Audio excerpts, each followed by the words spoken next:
check on it, Mr. Speaker, and ensuring that the tree that you plant, how is it doing? Mr. Speaker, you know, last week or the week before, when we had the Devolution Summit, they did something quite significant, and I appreciate, because each tree that was planted had a name by that particular tree. I remember the complaints of Senator Okiya Omtata, who is here, that when he got there early in the morning, he couldn't identify the tree that was set out. I don't know if he went to plant or somebody planted it for him, but I want to encourage him that each time, if he drives to Busia via Eldoret, stop by the, what is the name of that place you're planting Mandago? I think the Arboretum in Eldoret, where we planted those trees, and check on the trees that you planted, because that is the act that you are being taught. It's not just about planting, but growing. Ensure, even the schools that you go to, and you're a chief guest, appoint somebody, ensure that the trees that you grow, because we are on a race for 15 billion trees to grow our forest cover over to 30%. That's one of the surest ways within which we can make sure that we mitigate the effects of climate change and live in a decent environment, have food security, and even overall improve the quality of life of where we live, be it here in Nairobi or back in our rural homes, Mr. Speaker. Therefore, like I have mentioned, Mr. Speaker, this bill seeks to amend the Climate Change Act, a bill that we passed here in 2016, and provide for a national legislation intended to enhance response to climate change and provide the mechanisms to measure and measures to achieve low-carbon climate resilient development. However, Mr. Speaker, you know, like I had laid the background, in 2016 when we were considering the bill, the world was just coming out of Paris, and we were just all happy and thinking that if we went and passed on a quick law, this is the usual challenges that we face in our world. Somehow, somewhere, things will get organized and we will be out of this challenge. But I have said that the last 7-8 years has taught us a very difficult lesson, all of us inhabitants of the world, and people have realized that if we don't take this conversation seriously, then we may not even have a planet to live on in the next few years. And the effects are visible. People can see and people appreciate and know what is happening across our world. And therefore, nationally, Mr. Speaker, you know, one of the challenges, if you read through the statutes of the Paris Agreement, I think it's statute number 25, Mr. Speaker, after all the hoggling, push and shove that comes with the global conversations, unfortunately, Mr. Speaker, the world was not able to agree because the world wanted a mechanism for measuring the mitigation measures that each country is going to put in form of policies in their own countries.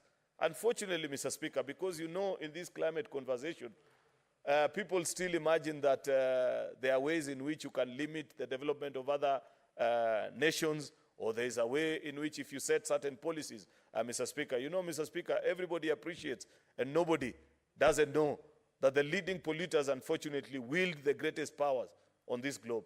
And therefore, it was not possible to set a global agency, Mr. Speaker, that will be able to monitor the ravaging effects of climate change and measure actually the policies that are being put in each and every country. And therefore, they came up with something, Mr. Speaker, in the Paris Agreement that's called the National Determined Contributions. That is goals that you set for yourself as a country and ensure that you measure yourself. Say Kenya now sets for itself a goal and say we want to do 30% less. For example, just to mention, Mr. Speaker, our own target as a country is to have a reduction of 32% by the year 2030. Takes a lot of money. In fact, Mr. Speaker, I know that our goal as a country is going to set us off $62 billion. And knowing where we are as a nation economically, I don't think we have that kind of money.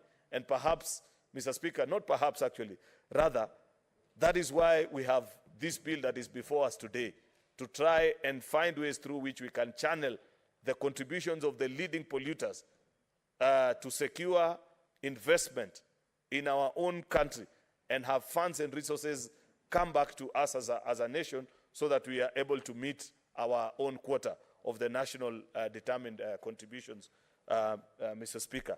Mr. Speaker, you know for a fact, like I have mentioned, that carbon trading is one of the areas that has been identified and as a way and means through which developing nations such as Kenya, and so many of those that are in the global south, can use to raise resources to meet their contribution to this quota. I have mentioned, Mr. Speaker, that our own NDC puts us at $62 billion, Mr. Speaker, and we have only 7 years to go. If you put that money and left it for taxpayers to raise, the truth of the matter is that we will struggle to raise even 10% of that money, Mr. Speaker. But because of the bill that is before us, and this is why I want to challenge and ask our colleagues that let us consider this bill and put in place mechanisms through which we can attract investment and make sure that institutions and nations that are leading polluters are able, in a way that we can measure fast as a country, identify and say that these are actual investments that are being put. Because one of the challenges that we are having in this carbon trade conversation, Mr. Speaker, is that if you go online, you will read very beautiful and rosy stories about what is happening in different parts of the world. In fact, I know for a fact that Kenya is a leading in this space on the continent of Africa, Mr. Speaker. There are counted no less than 116 projects that are going on in the country. But the biggest question that people continue to ask themselves is, where is this actual money? Where is this project? Where is it in Migori? Where is it in Kericho? Where is it in Siaya? That I can identify this particular project, and so that my own people who are making their contribution can know that maintaining a clean and a safer environment, that growing of these trees and part of the projects that are coming up because of the carbon trades that you engage in is actually beneficial to the host communities where these projects are being done. That is the amendment that is before us, Mr. Speaker, ensuring that you set in place the mechanism through which us as a country are able to measure and understand this space of carbon trading. Therefore, the regulation of carbon trading, Mr. Speaker, is crucial not only to mitigate the impacts of climate change, but also to promote sustainable development, attract investment, Mr. Speaker, fulfill our own international commitments that we have signed on, and fostering a green and resilient economy, something that we all aspire to and look up to as a country. Mr. Speaker, you would know for a fact that unfortunately, despite the fact that we have the greatest potential and that we are leading, the rest of the African nations are not sitting pretty on their laurels.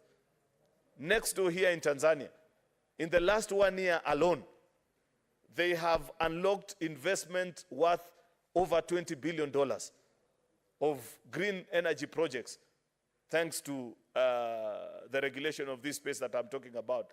The reason why we continue to struggle as a country, Mr. Speaker, is because we don't have a regulatory framework for which we can measure. And that is a proposal that is being given in this particular bill, Mr. Speaker, to ensure that a land-based project, for example, is being implemented through a particular community. And you think about any community in whichever part of the country, even to the farthest north, Marsabit, Turkana, or whichever part, that development agreement, a community development agreement, which shall outline the relationship and obligations of the proponents of the project in public and a community land where the project is being developed, and ensure that, Mr. Speaker, further runs in the various clauses in the bill, clause number 3 to be particular, that the national government and the respective county government where this project is situated shall jointly oversee and monitor negotiations for the community development agreement with the project proponents and the stakeholders. And this is where it gets interesting, Mr. Speaker, because of this contribution or collaboration between the national government and our various respective county governments, Mr. Speaker, the principles or the lessons actually that we have learned where you measure and ensure that, you know, people, Mr. Speaker, we have been told from when we are young that they report either to the stick or the carrot, that either they are forced to do something or you motivate them. Therefore, the question that people have been asking is, what is my motivation? Why should I maintain a better environment? What reward do we get as a community, Mr. Speaker? Thanks to this NDC, the regulatory framework that we are passing, Mr. Speaker, it shall be possible for communities that maintain or are leading actually in this carbon credit market to ensure that they enjoy the biggest benefit. In fact, Senator Mwaruma, it will interest you to know that because of the presence of Savo East and Savo West, Taita Taveta, the people that you represent in this Senate, stand to benefit the most. because of the benefits of that particular clause that I've referred to, because of communities that host, the host communities will be the leading beneficiaries of these particular projects. And therefore, for the good work that you have done in maintaining Tsavo East and Tsavo West, commensurate projects worth of, that are being attracted and directed to that particular region will be good motivation for your people to not only maintain Tsavo, but even grow trees and maintain a better environment so that they participate greatly in this carbon market. Specifically, Mr. Speaker, Clause 2 of this bill seeks to amend Section 2 of the Act, where you provide definition of the new terms that are being introduced. Like I had mentioned earlier, Mr. Speaker, that this is an ongoing conversation on the globe, that many people, Mr. Speaker, thanks to the time that, from the time that the world met in Paris up to now, Mr. Speaker, Clause 2 of the Act provides for the additional terms that have come, Mr. Speaker, which when we did the law back here in 2016, we had not thought significantly about it, Mr. Speaker, and therefore it's just about definition of the new clauses. Clause 3, Mr. Speaker, of the bill seeks to amend 3A, Section 3 of the Act, and provide for one of the objects of the Act, which is what I've just referred to and spent a lot of time trying to explain, which is a legal framework on the international market mechanisms on carbon markets, Mr. Speaker. In that I've explained, Mr. Speaker, that while the rest of the countries that are competing with us have set in place this regulatory framework to be able to monitor and know what are the carbon trade projects that are going on in their country, we didn't have this legal framework, Mr. Speaker, and therefore that is a proposal that we are having here, so that monetary constraints, Mr. Speaker, and revenue generation that is coming, that continues to face us as a country, Mr. Speaker, when you try to participate and meet our own quota in the national determined contributions, Mr. Speaker, shall be a thing of the past. We shall be able to know this is the amount that a specific company has invested. And you know, there are many global companies, Mr. Speaker, that operate out of Kenya. In fact, Mr. Speaker, you will struggle to find any serious leading corporate entity globally, Mr. Speaker, that doesn't have operations in Kenya. For reasons that you all know, this is a large economy. Of course, this is a place that previously, I know we've had challenges previously, and quite a number of them have left, but many are beginning to troop back, Mr. Speaker, into the country. And therefore, this is where I want to draw the attention of my colleagues. While you find countries like, not countries, but companies like Microsoft, Unilever, all of them having operations in Kenya, because of the lack of this regulatory framework and the demand that you are making on these companies, in other countries such as Tanzania next door, and that's why I've mentioned to the figures of what they've been able to unlock in the last 1 year alone, Mr. Speaker, they are able to put projects that are measurable, Mr. Speaker. But in Kenya, for the lack of this legal framework, they know you can easily get by and, you know, nobody will ask you any difficult questions. But that will be a thing of the past immediately we conclude on this bill today, Mr. Speaker. And that's why I want to urge the importance and the urgency of doing it, concluding on this particular bill today, so that when the world comes to Nairobi next week, when we have more than 30 presidents that are attending the Africa Climate Summit, they know that Kenya is under a new regime of law. And perhaps it's important that I address that point, Mr. Speaker, because I know many people have asked and said, Majority Leader, why were we not given additional time and all these things? While it is important to listen to those particular concerns, I think, Mr. Speaker, the importance and the significance of the first continental summit on ways and means through which Africa or the rest of the global south, Mr. Speaker, will stand to benefit in this space of carbon credits is happening here in Nairobi. We need to be under the proper regime of law, Mr. Speaker. It will be a great absurdity that the world will be here speaking about carbon credits, yet the host country itself will not have ratified or domesticated this particular law. And that is the essence of Clause 4 of the bill, Clause 3 of the bill, Mr. Speaker. Clause 4 of the bill seeks to amend Section 6 of the Act and insert a new paragraph to provide for the guidance and policy discretion on carbon markets to the national and county governments, the public, and other stakeholders, Mr. Speaker. I had mentioned, and this is an important place for you, us as the House that are defenders of devolution, Mr. Speaker, that it was important, without clause 4 being included into the bill, without bringing county governments into this conversation, Mr. Speaker, then it would have been an idle venture, Mr. Speaker, because we know all these projects, they take place in our counties. All the mitigative measures, Mr. Speaker, of the action that we need to do as a people, they are done by people in the grassroots, Mr. Speaker. And therefore, it will have been unfair for us to have a bill that doesn't bring the nexus of national and county governments, the public and other stakeholders, as is being done under clause 4. Clause 5 of the bill, Mr. Speaker, amends section 7 of the Act, which is to align and provide for membership of the council that is being set up for better operations, as well as the same. Clause 10, 11, and 12, Mr. Speaker, I'll try and go quickly after. I'm alive, Mr. Speaker, to the fact of a kind of interest that this bill will generate, and perhaps members will want to speak about it, Mr. Speaker, and therefore I don't intend to take the full 1 hour, but I'll try and quickly rush so that maybe the rest will be said by the seconder, the chairperson of the committee, Mr. Speaker, of the additional things that probably I may have forgotten. During his time of seconding, he may mention perhaps some of the things that I easily could have forgotten or rushed over, Mr. Speaker, in the interest of time. So I mentioned that clause 10, 11, and 12 of the bill seeks to amend section 15 and 16 of the Act to empower the Cabinet Secretary to make regulations as the Council's mandate is of a higher level of providing overarching policy and the National Climate Change Coordination Mechanism. There is an insertion of a new Part 5 which provides for regulation of carbon markets. This is very important, good people.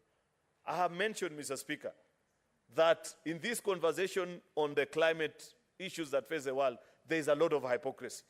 I have mentioned further, Mr. Speaker, in my opening remarks that unfortunately the leading polluters, the people who are supposed to pay the most because they have gotten us fast where we are, unfortunately wield a lot of power on this globe, Mr. Speaker. And therefore, unfortunately, Mr. Speaker, because of the immense power that they wield, if you do not set it by regulation and ensure that you have a way through which the Cabinet Secretary is able to bring to our delegated legislation committees, Mr. Speaker, regulations frequently, so that if you have a particular project that is being introduced into the country, Mr. Speaker, you set up ways and means of monitoring and ensuring that those organizations, the corporations, anybody that wants to participate in the carbon market, Mr. Speaker, is monitored, and whatever they pledge, because people talk a lot, Mr. Speaker. I have mentioned that if you follow the conversations in Glasgow, and I think London thereafter, Mr. Speaker, it's only eventually the last 1 or 2 years, leading up to Sharm el-Sheikh in Egypt early this year, Mr. Speaker, that people have started being serious with each other and realizing that just coming, putting on your nice little suits, speaking on all the nice conversations about what needs to be done and retreating back to wait for the summit next year, is it going to get us to a better place? That people have become serious, Mr. Speaker. And therefore, even us, by way of regulations, Mr. Speaker, we must ensure that we have, first of all, people who, especially the institutions that will do the monitoring, Mr. Speaker. And I know I saw people present, Mr. Speaker. I think I happened to have caught on to the presentation while it was being made yesterday. And I saw part of the memorandum that had been sent, that there are Kenyans actually who are taking this conversation seriously, and they were saying, instead of giving it to the Ministry of Environment to be the regulator or the people that measure the practice of a carbon market, why don't you liberalize it and leave it to the private sector? In any case, it has been found to be more effective than government. I think that's a conclusion that we far reach as a country. And while I agree with them, Mr. Speaker, I think perhaps, and this is something which the importance of clause 10 and 11 and 12 on the powers that are being given to the Cabinet Secretary, while the overarching regulator of this space and market, Mr. Speaker, will remain to be the government of Kenya, I think it will be better if they license, and that is something which they can address when they eventually bring the regulations here, Mr. Speaker, provide the mechanism and the framework through which you can leave it to the private sector, people who have the competence of measuring this carbon market and who have been part and parcel of this conversation far longer than many of our officials say at the ministry level. so that we ensure that nobody takes advantage of us as a country, Mr. Speaker. Because if you are not careful, Mr. Speaker, unfortunately, people will come here and will set up organizations, and like we know, just like happens in the NGO world, Mr. Speaker, people quote huge figures in the global capitals, the great capitals of the world, of how they are doing great community impact projects in this republic. Yet the truth of the matter is that they are on holiday. They just come here, lounge in five-star hotels, and return back to their country and say, oh, we've just come back from doing a lot of work in Africa, and that kind of, such kind of things, Mr. Speaker. Therefore, it is important, and I hope that when the Cabinet Secretary eventually sends regulations on the people that will monitor the national determined contributions, and secondly, those that are participating in the carbon markets, Mr. Speaker, they'll set up local enterprises. In fact, Mr. Speaker, this is such an important natural resource because the rest of the world doesn't have it. They're craving it. That's why they're investing here as a way of offsetting. You know, Mr. Speaker, in this conversation of the climate change, I think people made commitments in Paris, and people are happy because they thought maybe nobody will be keen enough to follow through the agreements that the rest of the world signed onto those protocols. And subsequently, when they followed and went and did the same in Kyoto, in Japan, Mr. Speaker, they imagined that it will never get to a time such as now, where because of the great ravaging effects, everybody is now saying, we made commitments, let us live through to our commitments. If we are not careful to monitor through these commitments, Mr. Speaker, people will take advantage of us. And that's why I say, because this is such a strategic national asset, these are such regulations that perhaps when it comes to the committees of our colleagues who sit in delegated legislation, you demand even that the companies that will be licensed to monitor this market be 100% local. Let them be fully owned by Kenyans, because it's only a Kenyan that believes in their own country that will want the best for their own nation. At the end of the day, if you're not invested somewhere, and I think it's the same principle that applies, it's very difficult. The reason I cannot run, Mr. Speaker, to be senator of Tana River is because I don't own even a cat there. And if I go there, people will ask you, what do you know about this particular place? Same principle should apply, that if you want to monitor the market here, let it be done. And there is no lack of competent Kenyans, Mr. Speaker, who understand this space that can do it. And therefore, I will be looking forward to subsequently, after the Africa Climate Summit here is done and they send the regulations to Parliament, that we ensure that we lock this space purely for Kenyan markets, Mr. Speaker. Clause 15 of the bill, as I move to conclude, Mr. Speaker, seeks to amend Section 35 of the bill to renumber the existing provisions of subsection 1 and introduce an amendment to indicate the sections that does not apply to the entities that have existing carbon projects for a period of a year. I like that it is being monitored year on year, Mr. Speaker. Otherwise, if you just get a single approval and leave it, Mr. Speaker, at that, it is very possible that people will do funny things like I have mentioned. They'll, of course, quote and book it on their books, looks beautiful before their investors, that they are offsetting carbon credits in Kenya or whichever part of the world, but then don't follow it subsequently with other investments. You know, after commissioning of a project, Mr. Speaker, if we measure it year on year, as is being provided here, Mr. Speaker, you're able to track progress. That this project at the beginning of the year 2023 was at 50%. Now, in 2024, it is at 65%, and it's projected to be concluded on time. That's the importance of clause number 15. Clause 16 of the bill, Mr. Speaker, insert new paragraphs on the regulations of carbon markets, carbon trading, carbon registries, and non-market approaches, Mr. Speaker. As I conclude, Mr. Speaker, while carbon trading may not be a standalone solution in combating climate change, I don't want to be a snake oil salesman, Mr. Speaker, where somebody will quote or look at the Hansard a few years down the line and say, Majority Leader, when you're moving this bill in 2023, you made such a rosy presentation about it that we thought this was a silver bullet that will conclude all our climate area challenges, Mr. Speaker. I don't think that this alone will solve that particular problem, but it is such an important milestone. It gives us such momentum, Mr. Speaker, that jointly together with other national efforts and the things that are being done by other brilliant Kenyans, Mr. Speaker, which I'm aware we shall be seeing next week at KICC, Mr. Speaker, we shall be able to come up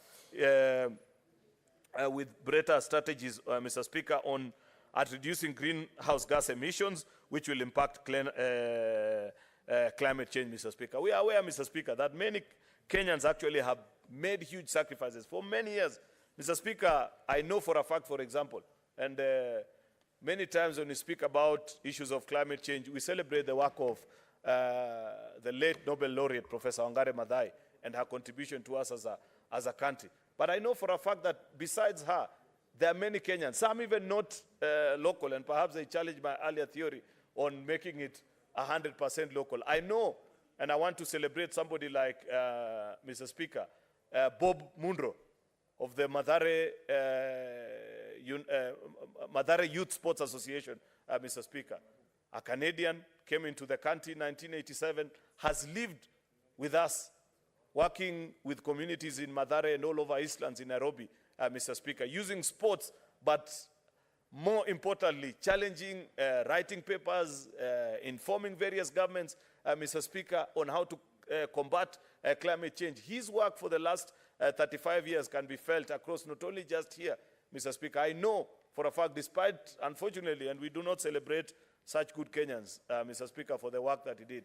You know, a few weeks or months ago, he came to my office and told me, unfortunately, Senator, despite all the work that I've done, I have, because of my involvement in football, and you know the kind of politics that comes with football, I have never been granted a Kenyan passport, or even sometimes I struggle even to get my work permit. Somebody who's worked here for 35 years was very instrumental in ensuring that we have the UN offices in Gigiri, UNEP offices in Gigiri, Mr. Speaker, because of their contribution. We need to celebrate that such Kenyans, people who have gone out of their way to make significant contribution. In fact, Mr. Speaker, I will be, perhaps when we do the parliamentary honors meeting, Mr. Speaker, you know, many times when you do that meeting, we celebrate Kenyans who have made significant contribution. I'll be putting forward his name, the name of Bob Munro, because of his contribution to the climate space in our country, despite the fact that he's not Kenyan, but has lived here for the last close to 40 years, working with communities in our slums and in different parts of the country, has attracted investment here, to be celebrated during this year's Mashujaa Day. And so many of you, so that we challenge other Kenyans like you, lead this charge, colleague senators. I want to encourage all of us that set up community champions, even in your own local schools, have scouts that work and do work and follow the eminent work of Kenyans that have set the trail in this climate space. Kenyans like Wangari Maathai, Bob Munro that I have just mentioned, Mr. Speaker, so that we have a greater environment and don't just speak about climate, Mr. Speaker, when looking back and saying what should have been changed. We can influence the future, Mr. Speaker, so that we don't just look back and meet, Mr. Speaker, such as the time that we are meeting now in Nairobi, to try and rectify what can go wrong. It is possible to influence the future, Mr. Speaker. And therefore, with those very many remarks, Mr. Speaker, I want to urge honorable senators to support this bill. We move and conclude on it so that next week, when 30 or 40 heads of states that have confirmed their attendance to the Africa Climate Summit come into the country, they appreciate and know that Kenya as a nation is serious on this conversation on climate change. And we maintain our position as a leader of Africa in the climate space, Mr. Speaker. You know that we lead on that particular front, including even in our energy sector, Mr. Speaker, something worth being celebrated about, that we are leading in terms of percentage of clean energy. Of course, there's still a lot of work that needs to be done, but we have done well as a country. You know, we don't celebrate ourselves many times enough for the good work that we have done, and perhaps we can learn and build on. Mr. Speaker, with these remarks, I beg to move and request Senator Methu, the chairperson on our Land and Environment Committee, to second this bill. Thank you, Mr. Speaker.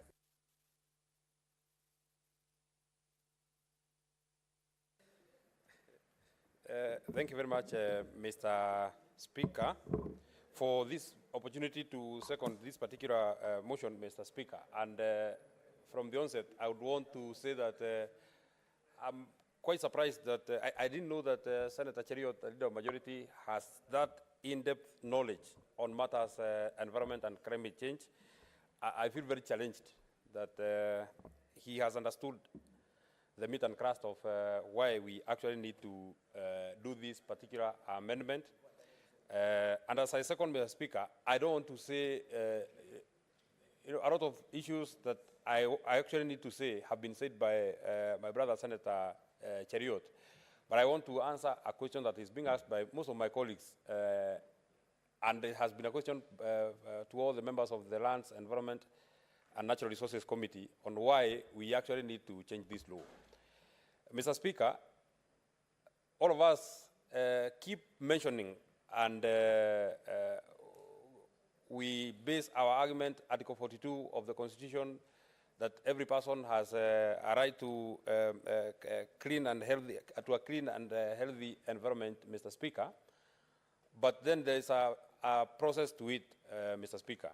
And where there have been some naysayers on the climate and environment space, Mr. Speaker, it is then apparent that all of us now agree that challenges that come with global warming are here with us, Mr. Speaker. Everywhere in the world, Mr. Speaker, our climate and climatic way of how we are used to has changed drastically, Mr. Speaker, from prolonged droughts, Mr. Speaker, to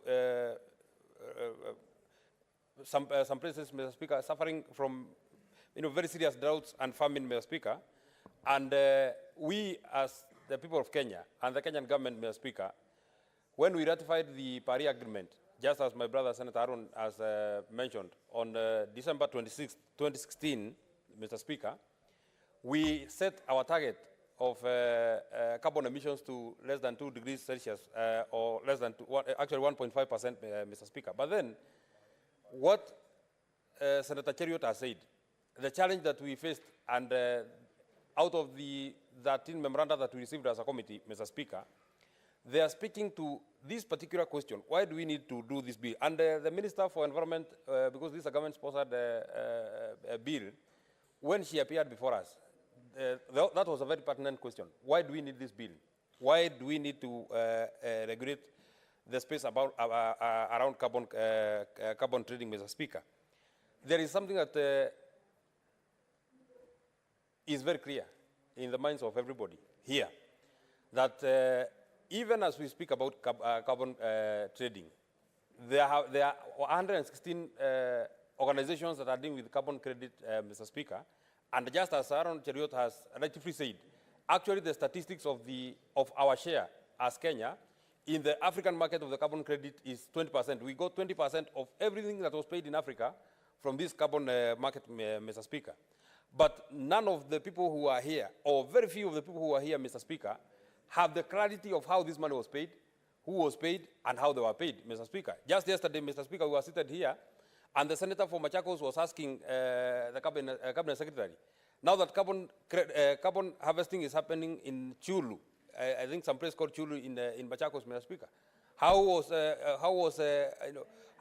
what was the space around how this money was paid, Mr. Speaker? The senator for Taita Taveta is here.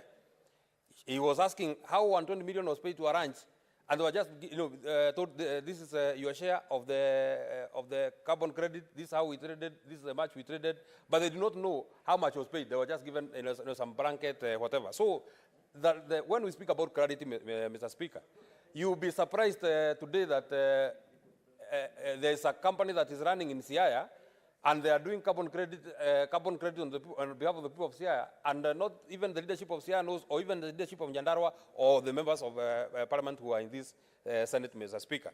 You know, Mr. Speaker, that the highest payment was made to Kwale County, Mr. Speaker.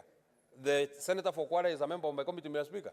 He does not understand how, or these companies around Shimba Hills traded on behalf of the people of Kwale. How the money that we got as Kenya, the 15 billion, how it was distributed amongst the communities, Mr. Speaker. So, when we speak up to ensuring that we regulate this space about carbon credit, we want to have a clarity of how this trade is happening. Mr. Speaker, again, there's an issue about integrity and transparency, Mr. Speaker. And where government has a responsibility under Article 69 of protecting communities, Mr. Speaker, then they cannot protect communities without a framework. They cannot protect communities without the tools of trade, Mr. Speaker. And Mr. Speaker, because we are not operating in isolation, Mr. Speaker, we then have to align to international commitments, Mr. Speaker. Because Senator Cheriot has rightly put it, Mr. Speaker. Are we the ones that caused this problem, Mr. Speaker? No. There are other peoples that have greatly contributed to the global warming that we are facing as a country, Mr. Speaker. And, 186 countries have committed to the Paris Agreement, Mr. Speaker. But then, are we getting the rightful share of what we are supposed to do so that we ensure we manage this crisis? No, Mr. Speaker. Why? Because we do not have the right framework, Mr. Speaker. Mr. Speaker, again, why we actually need this amendment is to ensure that we engage a broader range of stakeholders. Just as I have said, stakeholders are from different. Just yesterday, Mr. Speaker, we were saying that such a stakeholder has written a memoranda. We are this company that trades this place. Nowhere nobody in the ministry knows that they are operating under what space, Mr. Speaker. Nobody in government knows they are operating under what space, Mr. Speaker. Nobody in the local community knows where they are operating under what space, Mr. Speaker. So, Mr. Speaker, this is something that will be addressed by this bill, Mr. Speaker. Another point, Mr. Speaker, that I want to raise is that we need to support Kenya's emission reduction goals, Mr. Speaker. Now that we have placed it at 1.5%, Mr. Speaker, we then have to get a framework of how we are getting there, Mr. Speaker. Not somebody doing it in their corner there, another person doing it in their corner there, another person doing it in their corner there. We have to get a legal framework around which then we shall be able to achieve these particular goals of the reduction of emissions, Mr. Speaker. So finally, Mr. Speaker, because I also want to allow my other colleagues who are here, there's something that has been mentioned about the objects that will come, and we really had pressed the Cabinet Secretary yesterday when she appeared before our committee, Mr. Speaker, on then how communities will benefit from this, so that then government does not become a prohibitor in this kind of, in this market, Mr. Speaker. And I would also want to agree with Senator General, because how these monies will be shared, Mr. Speaker, will then come in the regulations that will come. I would want to ask my brothers again in the Delegated Legislation Committee, Mr. Speaker, to then step up on behalf of the communities, Mr. Speaker, so that the communities can be able to benefit as they should in as far as these particular earnings are concerned, Mr. Speaker. So, without saying so much, Mr. Speaker, allow me to end it there. I ask my colleagues, Mr. Speaker, even as we say that this bill has been rushed, Mr. Speaker, you know, as a country, we are honored to host the whole continent next week, Mr. Speaker. And when we pass, and if we pass this bill, and I beg and I seek the indulgence of my colleagues that we pass this bill, Mr. Speaker, we shall become, I think, the second country in the whole continent, Mr. Speaker, and then we shall be reading from the front, Mr. Speaker. You know, our president chairs the African Working Group on Environment, Mr. Speaker. And it is out of this honor, Mr. Speaker, that we are hosting the summit here, Mr. Speaker. Kenya is a powerhouse, Mr. Speaker, and that is how we control the biggest space around carbon trading in the last financial year, Mr. Speaker, controlling over 20% of what was given in the whole of this continent, Mr. Speaker. So I urge my colleagues that let us lead from the front. When the other countries come to this country, Mr. Speaker, let us take pride that we have shown the way, we have led by the front, and we have an existing legislation in this regard, Mr. Speaker. With those very many remarks, Mr. Speaker, allow me to second.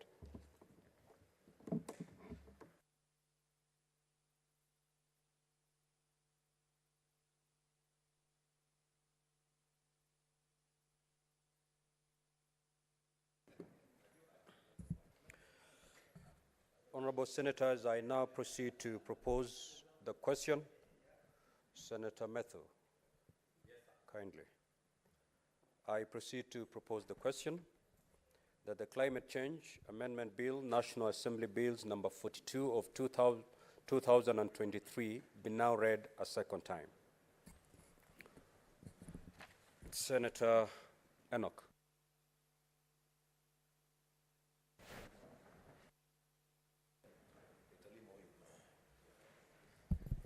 I thank you, Mr. Speaker, for this opportunity to make a contribution to this bill. From the onset, Mr. Speaker, I support the bill. Mr. Speaker, so that we put our house in order, and because this is a very important bill, an opportunity for us to show true bipartisanship, I would have expected that the leader of majority would have asked the leader of minority to second the bill, in which case then we would have carried the hours together. Then the able senator, the chairman of the Environment Committee, would have come first to make a contribution to the bill. The Speaker, next time the leader of majority calls a special sitting, then consideration must be given to the minority side. The Speaker, having said that, I say that in this bill, we have an opportunity to make a lot of things that have gone wrong to make them right. The Speaker, I am encouraged that in a few days, the Global South, in fact, the entire world, will be coming to Kenya. So Kenya will be hosting the globe to discuss matters environment, to discuss matters climate change. And Mr. Speaker, this presents us as a leadership in this country, then to put our best foot forward as we receive the world to discuss climate change issues. The Speaker, while moving this bill, the majority leader made reference to a distinction between planting trees and growing trees. The Speaker, I think a time has come, and now is, when all of us as leaders then must begin to think of viable initiatives that will culminate in every plant that is planted, every tree that is planted, to grow to maturity. Because, the Speaker, it is one thing to say that we want to plant 15 billion trees. It's achievable. But out of those 15 billion trees that we plant, how many will grow to maturity? That is a conversation that we must have as leaders. And the beauty about climate, Mr. Speaker, is that it knows no side. It doesn't know the leadership in the minority or the majority. It affects all of us equally. So, Mr. Speaker, we need to come up with initiatives to grow trees. Mr. Speaker, I heard yesterday, and I've been hearing this story, that El Nino is on the way. The Speaker, we must find a silver lining, even in that extreme weather condition. This is the opportunity now for regions of this country that are known to be rain deficit to move with speed and put in place measures to grow as many trees as possible. And in fact, even as we grow those trees, then we encourage sections of this country, counties in this country, to formally enter in the carbon market. Mr. Speaker, going to the bill, I want to say that this bill has come to us a bit late. We must be our own critics. We must be able to look ourselves in the mirror and tell us the truth. that, Mr. Speaker, we are amending a bill that was passed in 2016. Matters climate move very, very fast. This actually should be a fourth or a fifth amendment to the 2016 bill. But, Mr. Speaker, because we have it, we have to deal with it as it is. And as we deal with it, Mr. Speaker, we are actually in a race against time in the eyes of the world to tick boxes, because that's what we are doing. Now we have visitors coming in a few days. We have to be seen to belong, so we have to pass this bill. For that reason, we have called a special sitting of the Senate so that we fast-track this bill. Mr. Speaker, going forward, it is only important that as leadership, we are proactive on matters that affect us as a nation. Mr. Speaker, we are, as a country, we are a state party to the Paris Agreement on climate change, and so we must lead ourselves by example, knowing, Mr. Speaker, that we are the headquarters of the United Nations Environment Program. We in the entire world, when on matters environment, the entire world, they bows before Nairobi. Mr. Speaker, for that reason alone, and you know, Mr. Speaker, for us to host UNEP is not an easy thing. Germany, you know, all of us know that Germany has really been pushing to relocate UNEP to Bonn. They have even constructed an entire headquarters. They're just waiting for that day that will get a node to relocate UNEP from Nairobi to Bonn in Germany. The Speaker, because of that, we must be very, very proactive on matters environment as a country. The bill, Mr. Speaker, so that I don't take a lot of time on it, the bill is though late, is timely to the extent that it seeks to mainstream the role and functions of the youth within the council, the Climate Change Council. I'm actually, Mr. Speaker, taken aback because the Mother Bill, the Mother Act, did not think that the youth should have a role in the council. This amendment recognizes the role of young people in the council. And this is important because when we talk, even when we talk agriculture, Mr. Speaker, we all say we want to make agriculture young, we want to make farming young, we want to encourage young people when they leave school, instead of going to look for jobs, they can employ themselves in the farms. Now, Mr. Speaker, is an opportunity, because the young people have been mainstreamed in the council, for them to even be encouraged to start tree plantations and enter the carbon market and begin to earn from it, Mr. Speaker.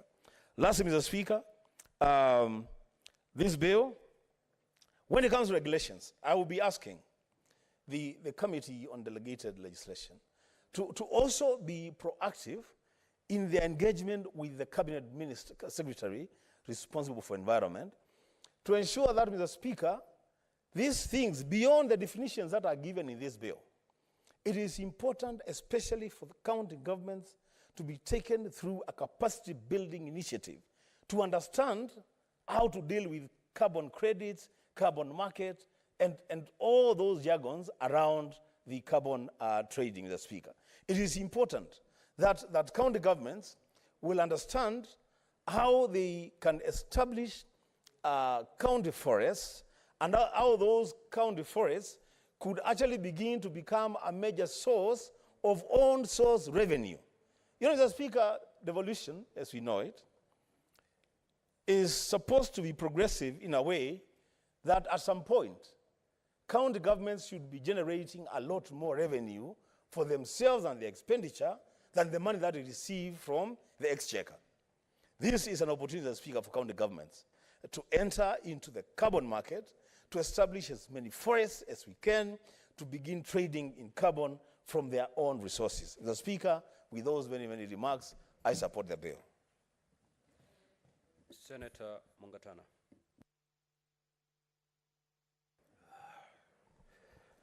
Bwana Spika, napenda kuchukua nafasi hii kupatia asante kwa kunipa nafasi na mimi nitoe mawazo kuhusu mjadala huu wa mabadiliko ya tabia nchi. Bwana Spika, kule Tana River kuna kabila inaitwa Wata ambao kwa miaka mingi walikuwa wanapata maisha kutoka kwa msitu. Na sio wao peke yake Bwana Spika, lakini pia kuna makabila mengi pale kwetu ambao wanafanya maisha yao kutumia misitu.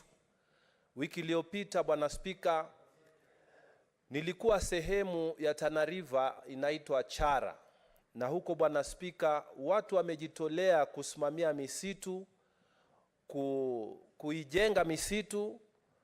Mr. Speaker, Bwana Spika, hata ile tunaita mangrove forest kizungu, wananchi wanajitolea kupitia kwa vikundi vyao kujenga na kuvianzisha tena ile misitu ambayo inaharibika kwa ajili ya mabadiliko ya tabia nchi.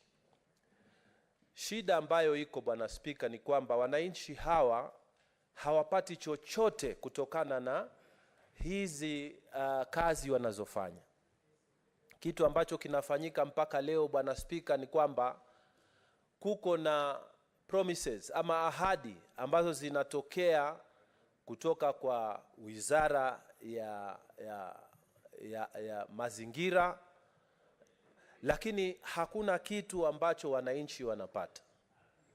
Bwana Spika, nasimama kuunga mkono hoja hii na mswada huu kwa sababu kwa mara ya kwanza tunaambiwa kwamba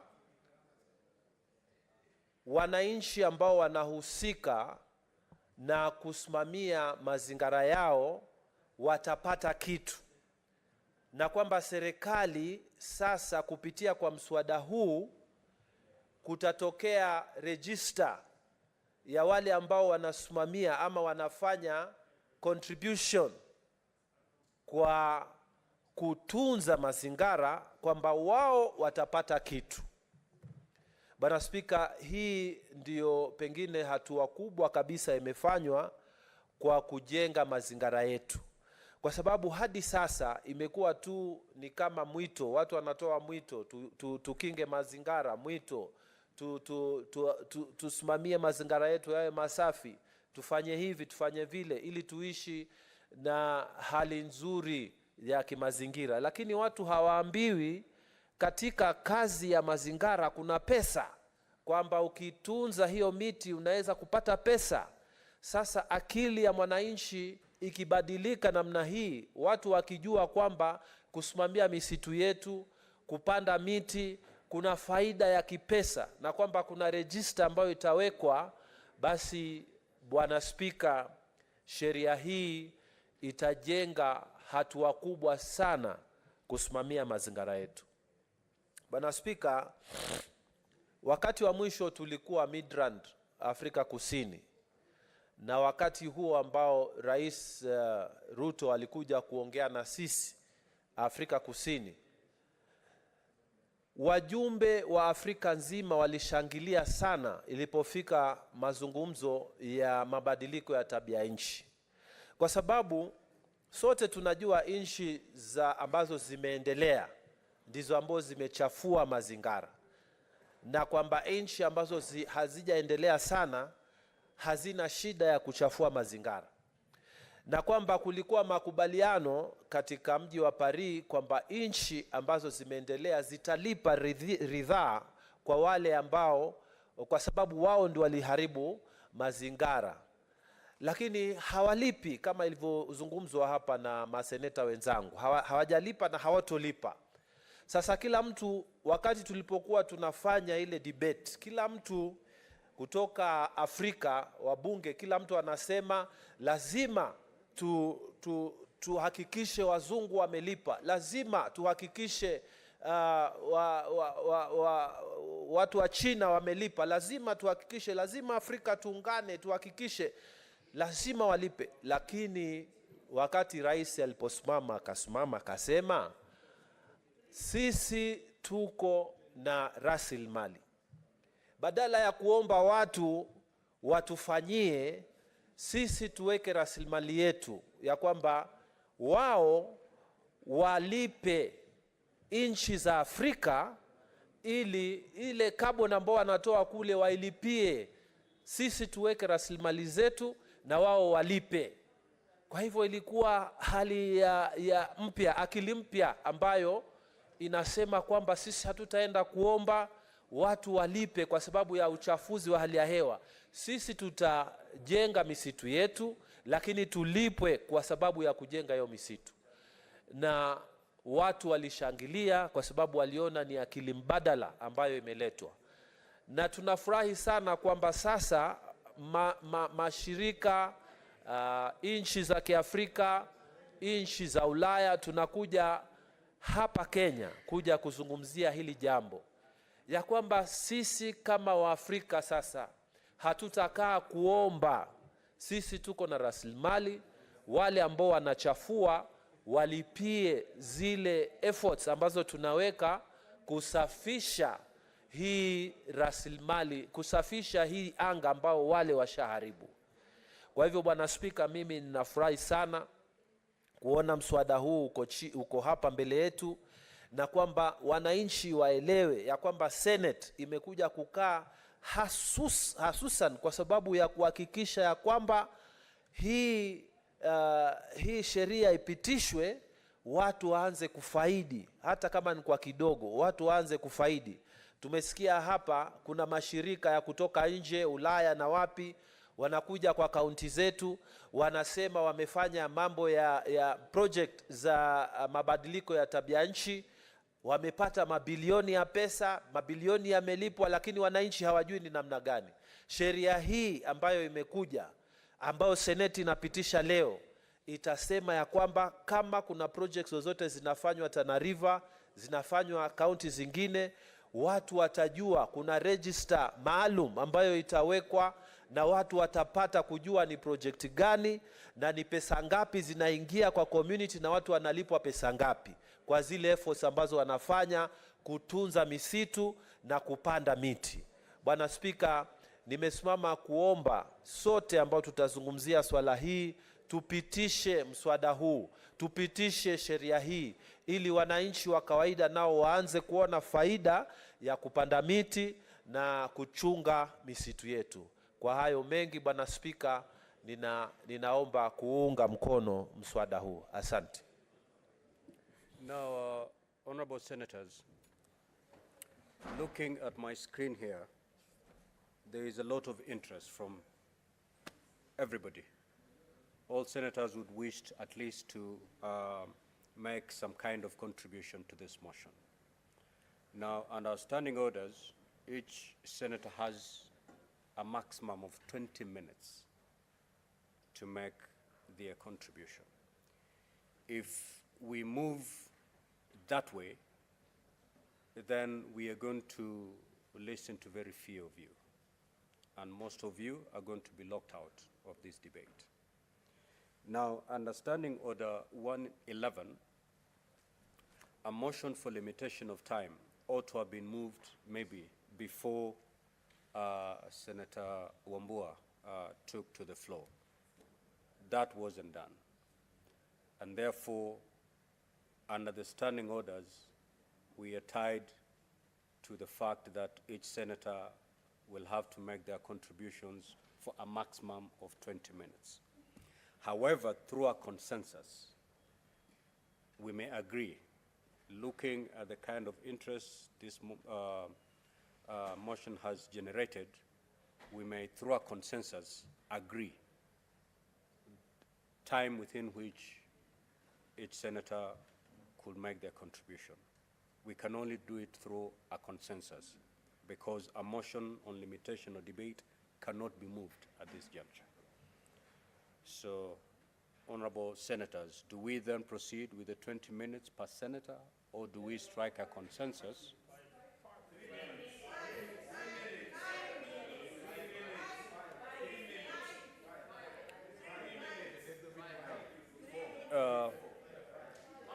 Can we, if we take 5 minutes, we're still going to lock out a good number of you. Can I hear Senator Sifuna? On behalf of the minority? Mr. Speaker, it's my view that 5 minutes should be sufficient to prosecute this matter. And just to add, Mr. Speaker, that I don't think it is a requirement that all senators must speak on everything. In fact, for us, we have a designated expert on climate change, and we would want that he be given priority to speak, so that when we come to other matters, of the street, then others also take that opportunity to Senator prosecute. Sifuna, I'm going by the screen here. From this screen, I cannot pick an expert. I can only pick But 5 minutes should be sufficient for Senator Omatinga, what say you? Thank you very much, Mr. Speaker. I would want to suggest that we take 3 minutes. The reason being, most of the things that have been said, we keep on repeating them. If there is that one thing that has not been said, it is done in 3 minutes. Mr. Speaker, so I think we saw yesterday members coming for special sitting and then do not get an opportunity to contribute in the debate. They feel a bit unhappy. Therefore, Mr. Speaker, sir, 3 minutes would be enough without wanting to repeat what has been said. And going by what Senator Sifuna have said, experts will have a filter mechanism of not repeating what has been said. Thank you, Mr. Speaker. So then we have 5 minutes, we have 3 minutes. Why don't we meet in the middle? Why don't we meet in the middle and take 4? Okay, so 4 it is. Thank you so much, honorable senators. Senator Manzo. Thank you, Mr. Speaker, for giving me an opportunity to share on this very important bill. Mr. Speaker, the amendments to the Act is long overdue, and Mr. Speaker, environmental issues are very key in the world now. The world has changed in a big way, and Mr. Speaker, having a climate change amendment bill is one of the most important things in our country now, so that we can align ourselves with the rest of the world. From the weather forecast reports, it is now alleged that we're likely to have El Nino rains, which are usually very destructive. And then later on, we have very many dry spells. We have seen what has happened to other parts of the world, tornadoes, snowfalls, which cause a lot of destruction to what is already existing. And Mr. Speaker, environmental law is one of the major things. It's both local and also international. And is one of the things which tie up the world. We have come up with the new systems which have increased carbon credits. This has not been existing in our law. But the most important thing is the most basic thing. We have cut trees, for developmental issues, for timber. And in fact, we don't have forests in every part of the country. We've got natural forests in the coastal region because of the rains from the ocean and the highlands. In the middle, we have a lot of dry land. And it's important that universities come up with research so that we can know what trees can survive in the dry land, so that the dry land can do a lot of those trees and reduce the speed of wind, and ending up in having more rainfall as it used to be.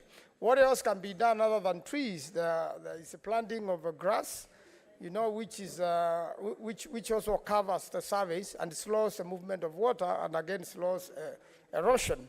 And Mr. Speaker, when you look at all those things, there must be a policy which is working. The main policy now is to plant 15 billion trees. There are challenges in that. That doesn't tie with the budgetary allocations. How are we going to get seedlings which are going to cover the highlands and to cover the lowlands and to cover all those different vegetation variations? We don't really have that in place as a policy, and I think we should have, so that the county budgets that something to do with the environment and the change are there, and every county has a policy on how it is going to increase the forest cover in its county, and then also a national policy. Exactly what are we going to do about it? We know that there are plantations which are run in this country, and there are quite few. And when trees get to maturity, there has been an indication that they can be harvested so that we can increase local industry. But unfortunately, we are still getting a lot of our timber from DRC, Congo, and from even Tanzania. Yet, Tanzania doesn't have a better forest cover than us. So, Mr. Speaker, it's a challenge that other than the talk, we also swing into action and get the population educated as much as possible. And that's why this debate today is very important. Kenyans are following it. They are getting educated. They are getting enlightened. We really need to go back to the schools. And probably the seedlings could be supplied for appropriate climates through schools so that children can pick seedlings from school and go to plant at home. And that can be done continuously so that we involve the children get to like environment, and again also, we need to come up with a policy. I'm aware that we are doing Thwake Dam in Makueni. There is a Grand High Force Dam which is coming up in Tharaka, between Tharaka and Kitui, so that we can supply water in the northern part of Kenya. And without water and without... Senator Chute.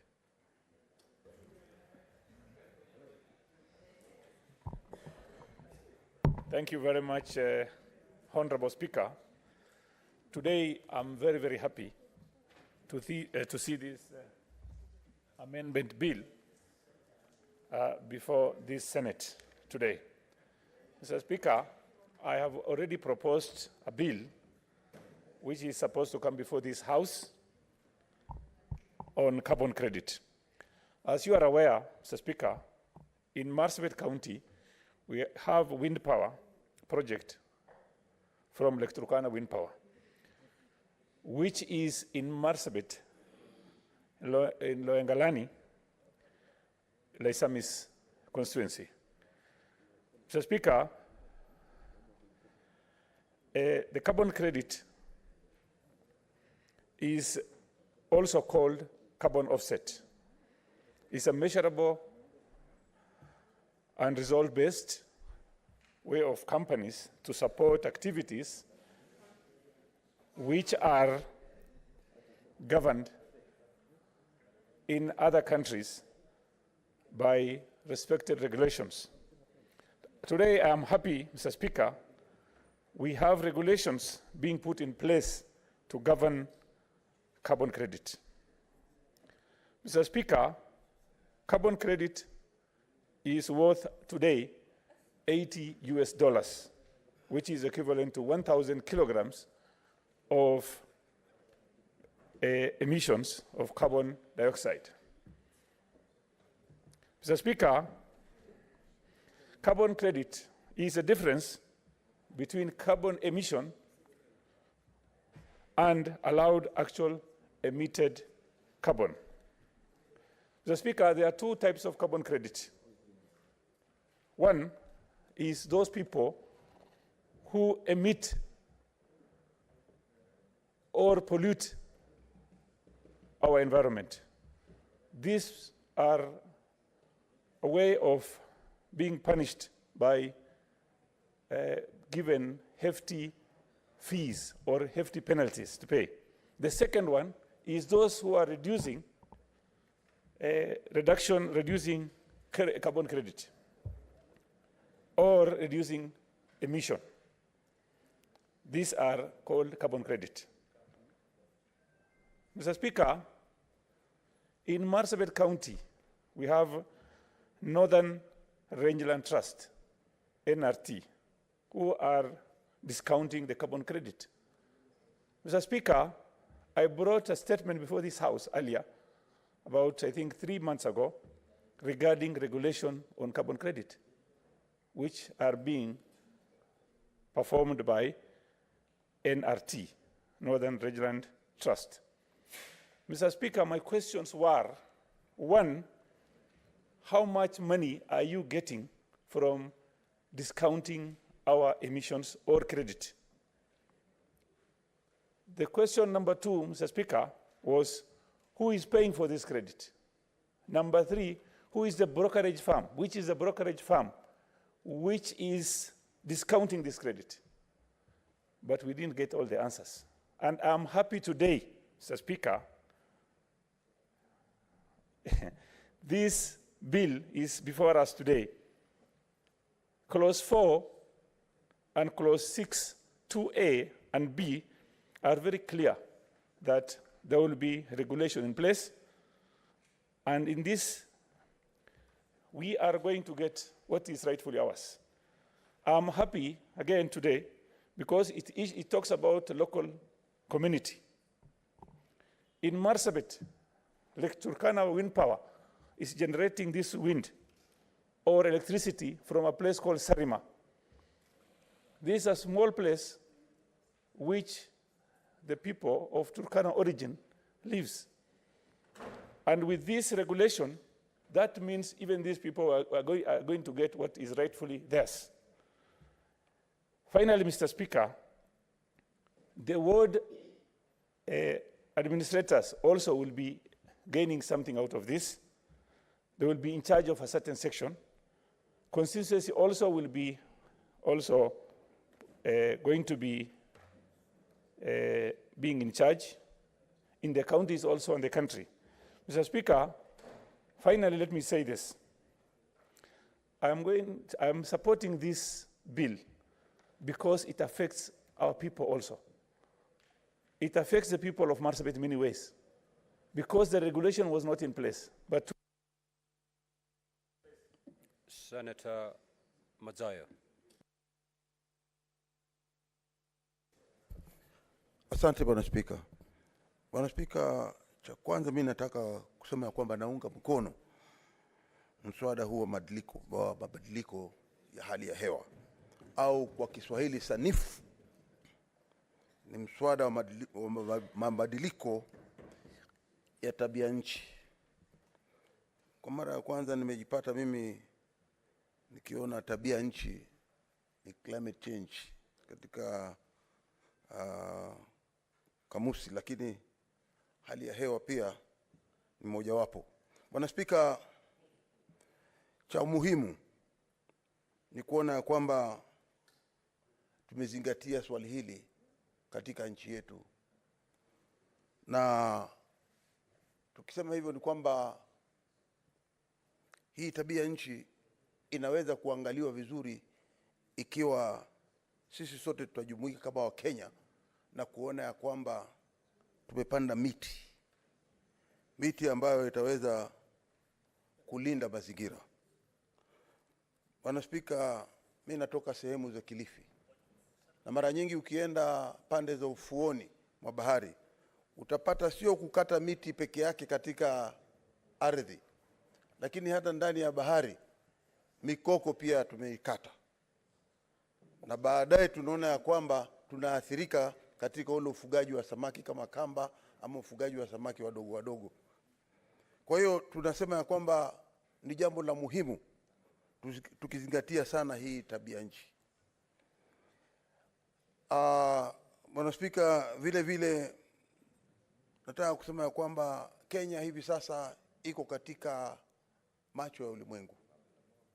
Tumeweza kuona ya kwamba wale wanaotawala katika nchi zao, marais wengi watakuja hapa katika wiki ijayo kuongelea swala hili la mabadiliko ya tabia nchi.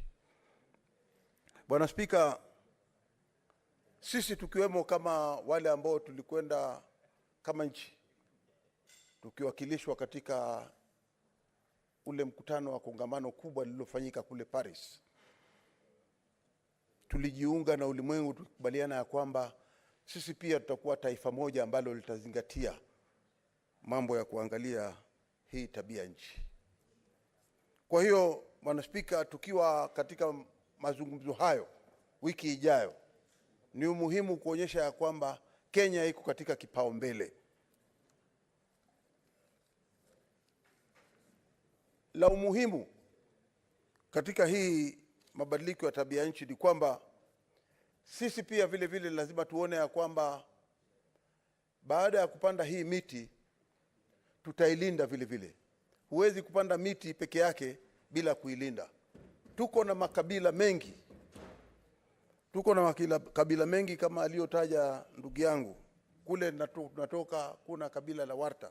Hilo ni kabila ambalo limeishi na miti. Limeishi na forest, misitu, na linalinda misitu. Kwa hiyo hawa watu kama hawa ni lazima, ikiwa kutatoka ridhaa ama kutatoka pesa zozote, ni lazima hawa watu wapewe nafasi hiyo. Nikimalizia Bwana Spika, dakika moja tu, nasema ya kwamba kunao muhimu kuona ya kwamba watu wanaoishi katika hiyo miti ndio watapewa. Senator Murango.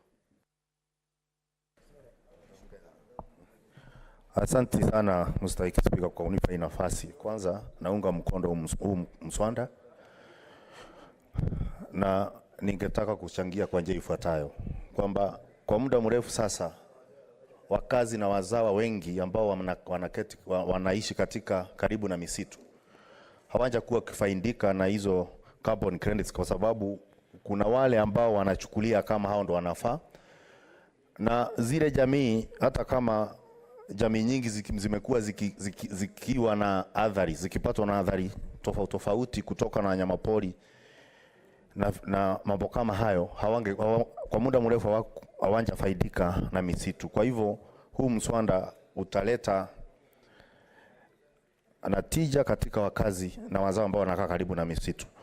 Lakini ningetaka pia kuongezea kwamba pia wakati miti inaorodheshwa katika hii mambo ya carbon credit, mimea pia ambayo inalimwa na wakulima kama vile kahawa, minazi, miti, miparachichi, inafaa pia iwekwe katika kiwango cha kwamba pia wao wanapewa carbon credit, kwa sababu ikifanywa hivyo itakuwa pia wakulima wanafaidika kwa njia tofauti, hata kama mazao haitakuwa na pesa nyingi sana.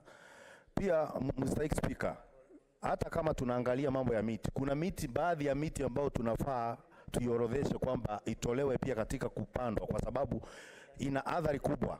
Kwanza inafanya pia hata inaleta madhara makubwa kuliko miti mingine, kama miti ile inaitwa mikaratusi, eucalyptus. Eucalyptus ama mikaratusi ni miti ambayo inafaa kuondolewa, kwa sababu ililetwa pia na wazungu kupandwa katika vinamasi, swamps, kuondoa yale maji yalikuwa mengi ili mzungu aweze kupata nafasi ya kulima. Kwa hivyo tunafaa tuweke taratibu fulani ya kuondoa kwa miti kama mikaratusi ambayo haifai katika kupandwa na wakulima, kama taangalia kumbadilika wa hali ya hewa.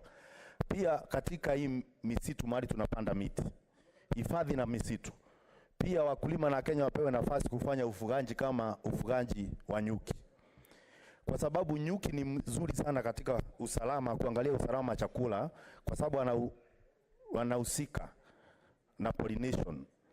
Na kwa hivyo ni vizuri pia wakati ile misitu wale wanakaa karibu na misitu pia waweze, wakati regulations zinafanywa, waweze kupewa nafasi ya kufaidika na ufugaji wa nyuki katika ile misitu. Na nikimalizia ni kwamba ninafurahia kuona pia vijana wakihusishwa katika mambo ya climate change, kwa sababu ukienda kama kwetu vijana wengi sana wamepotea, kwa sababu wanasema wafaidiki na sana kwa upanzi wa miti. Hata kama wamepewa nafasi katika kupanzi wa miti, pia katika faida, hata kama ni hifadhi zile zinaitwa conservancy, pia wao wanahusishwa na pia kupata haki yao wakati mgao wa carbon credit unakuja katika nchi hii. Asante sana Mstahiki Spika. Senator Muma.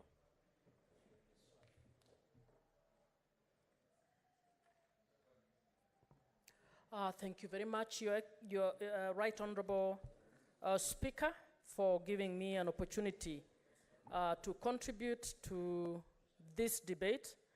Mr. Speaker, it is all agreed, we all agree that this country needs a policy and regulations to assist in governing issues relating to carbon credits. Mr. Speaker, therefore, laws to deal with this issue are welcome. Mr. Speaker, but you must allow me to actually point out the anomalies that we have had. Mr. Speaker, beginning with the procedure, that one day public participation cannot be adequate, cannot be meaningful to something that is as important as this.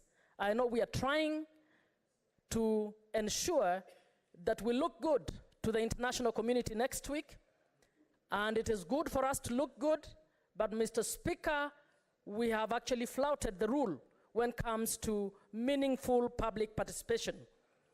Mr. Speaker, we have also flouted the common rule that policy proceeds or precedes legislation. We do not have any policy, and I think Honorable Chute has raised this in this House before. We don't have a policy, a national policy guiding matters relating to carbon credits. And in fact, we have foreign companies and some locals who are benefiting seriously over our national resources, our natural resources on matters carbon credit. So we needed that national policy, and usually you begin with policy and then you bring in the law and regulations. Mr. Speaker, having said that, I hope that even if this law is passed, that we will agree on the need to come back and regularize some of the issues. And because I have very few minutes, I would want to suggest that we actually relook at some of the things. Mr. Speaker, this law has largely focused on carbon credits and is benefiting mainly, has provided a lot more that will benefit the international community than the communities, the local communities. Mr. Speaker, this law has limited the role of county governments and communities. Even though it makes reference to communities, it is a vague reference to communities. Any community member reading this law will not be clear what this means for them as a community. So I think we will need to revisit this in order for us to do justice, particularly for our communities. Mr. Speaker, we need the people of Kakamega to know whether we have people earning over Kakamega Forest, which they are working day and night to conserve, but somebody from somewhere will all of a sudden take chunks of it and start earning. That is the new style land grabbing, Mr. Speaker, and we need to protect our communities from these issues.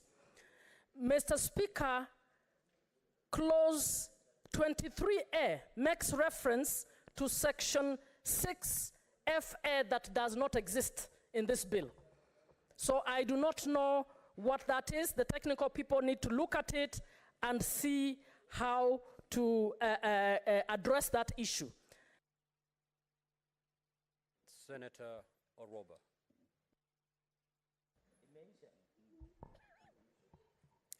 Thank you, Mr. Speaker. I would like to remind the House that in 1989, Mr. Speaker, and I was just 3 years old then, in 1989, a lady called Wangari Maathai actually stood up and fought. Many men, many honorable men, MPs, including His Excellency, our former President Moi, because she found out about a 62-story building that was going to be put up, a skyscraper in Uhuru Park, and she wanted to conserve the environment. She stood up, she fought these men. They called her crazy. They called her mad.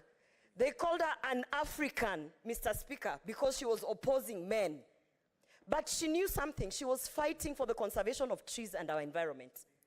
Mr. Speaker, in 2023, today I'm 37 years old, and I have the opportunity to stand in Senate and actually listen to probably descendants of the same men who are now supporting that we actually need to do something about climate change and we need to legislate. Mr. Speaker, I want to say, let this be a lesson to the men and the women who are in this house, to our leaders, that sometimes women who stand up in different places, leaders, fighting for a cause, might actually be onto something, Mr. Speaker. they might be on to something that will lead to climate change, to a bill, to an amended bill, so many years down the lane. So, Mr. Speaker, I stand to support this amendment bill, and I want to urge our leaders in this House that they must emulate Wangari Maathai. They must stand up and we don't need to legislate good behavior. They must stand up, sensitize their communities on what carbon credits means, sensitize their communities on what it means to actually benefit in this amended bill. You don't need to legislate good behavior, Mr. Speaker. We just need to inculcate the culture of understanding that even the women in leadership might be onto something. Just like Wangari Maathai was called crazy and mad, and today we are in this House legislating on the roots of the seed that she planted, Mr. Speaker. So I stand to support this bill, and I want to say that as we are legislating whatever, let us not forget that it is that crazy, mad woman called Wangari Maathai who got us to where we are today. Thank you, Mr. Speaker. Senator Eddy. Senator Sifuna, what is your point of clarification? And where does it fall in our standing order? Mr. Speaker, I had requested a point of clarification under Standing Order 126. Mr. Speaker, in the last proceedings I was following, my colleague Senator Cherargei was actually removed from this House under Standing Order 126. And in my reading of that Standing Order 126, it says that a senator removed under that order shall thereupon, without question being put, be suspended from the service of the Senate for a minimum of 91 calendar days and a maximum of 180 calendar days, including the day of the suspension, and shall, during such suspension, forfeit the right of access to the precincts of Parliament, and the Sergeant at Arms shall take necessary action to enforce the order. So the clarification I'm seeking from the chair is whether Senator Cherargei is rightly in the precincts of Parliament, Mr. Speaker. Senator Cherargei did appeal, and he gave valid reasons, and suspended. He's staying away for all that period. So he's rightfully in the House. Yeah. And on the same breath, maybe I was to deliver a ruling on your matter too. And maybe I may proceed to deliver that ruling. You did appeal. I looked at the appeal. It's merited, and therefore, having served 1 day out of the 3 days, you can proceed to continue attending the sessions of this House. Proceed, Senator Eddy.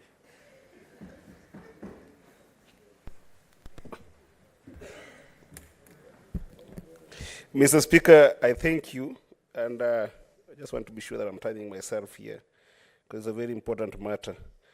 Mr. Speaker, when it comes to matters of climate change, where we find ourselves today as a country, we definitely need to be more scientific, and definitely we need to also rely on data.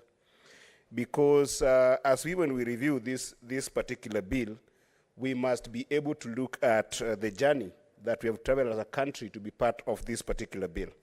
And Mr. Speaker, I wanted to comment very fast that the essence of climate change and control of climate issues in our country cannot be without recognizing the fact that fossil fuels has been at the edge of why global warming issues have been a problem.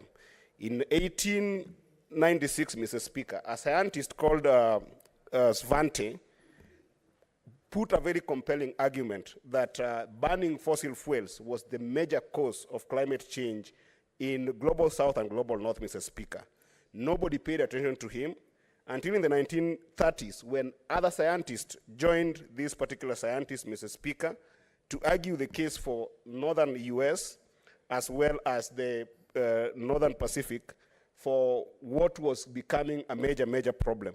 And Mr. Speaker, at that time there was another scientist a British scientist in Europe called Guy Stewart Callender, who was for the first time the first scientist to actually use data and science and mathematical models to argue the case for climate crisis, Mr. Speaker. But even then, he wasn't taken seriously, Mr. Speaker. It was up until 1988, Mr. Speaker, when a scientist called James Hansen who was an NASA scientist, brought this issue to the UN that actually global warming due to fossil fuels was a major issue, that then the UN responded by forming the first inter-panel on climate change in the 1988, Mr. Speaker. Why am I giving this backdrop, Mr. Speaker? Because the Paris Agreement comes on that backdrop. In 1992, Mr. Speaker, we had the Rio Conference. And in that Rio Conference, Mr. Speaker, many countries that were developed that were causing serious climate problems, including the US at that time, did not participate in making sure that our countries could be compensated, Mr. Speaker. And the Paris Agreement, for which this particular bill comes, Mr. Speaker, that proposes a market mechanism, Mr. Speaker, is an agreement that seeks to enable us as countries to develop our own mechanisms internally, Mr. Speaker.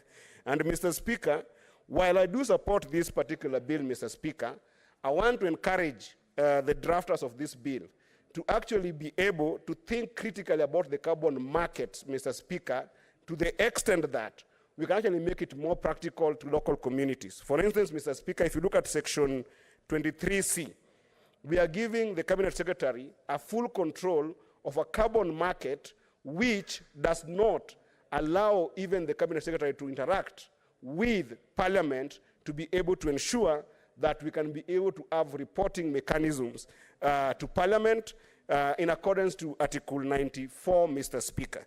So I rise to support, but I would wish to urge us that as a nation, we must think about more practical mitigation, adaptation, and resilience mechanisms that work for us in the context of ensuring that if we don't have legally binding elements by the Western nations to be able to compensate or even to participate in this market, Mr. Speaker, we have our own ways of dealing with climate change. I thank you, Mr. Speaker. Senator Kinyua.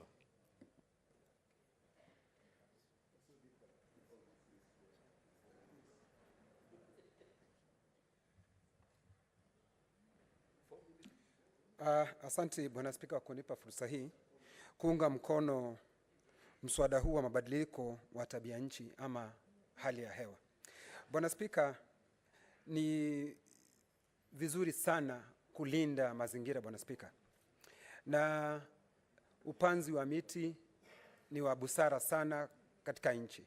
Lakini Bwana Spika, kile ambacho kimekuwa kinavunja moyo ni kwa sababu katika mtaala wetu wa masomo hawajazingatia zaidi mambo ya mazingira na ukulima, Bwana Spika. Bwana Spika, nakumbuka wakati tukiwa wanafunzi, tulikuwa tukienda tunazuia mmomonyoko wa udongo, Bwana Spika. Lakini kila wakati tukipewa motisha, tuliambiwa tusome, tuwe madaktari, Bwana Spika, tuwe wahandisi, Bwana Spika, na tuwe marubani.